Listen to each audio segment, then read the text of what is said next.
Ikaw ate, na-enjoy mo naman yung ginagawa Yes, mo. ma'am. Kitang-kita nga kita sa TikTok eh, tsaka Ako sa naman. Facebook. Ngayon ko lang matitikman to. Talaga ba, ma'am? Pero Oo. lagi po kayo nanonood sa amin. Oo, naka-follow din ako sa TikTok. Ano ngayon, no? Okay lang naman ngayon. Buti hindi umuulan ngayon. Yes, ma'am. Buti nga po eh. Kasi, ka-text ko kasi, ma'am, si Ulan.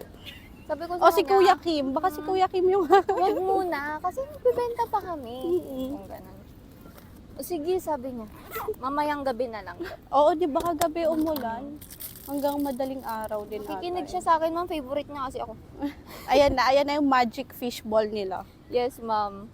Para meron kayong snack while you drink your coffee po. Mm-mm. Sharein ko nga. Okay. Si ma'am, upo ka na din. Kwentuhan lang tayo dito, magpipiknik tayo dito, may baon ko.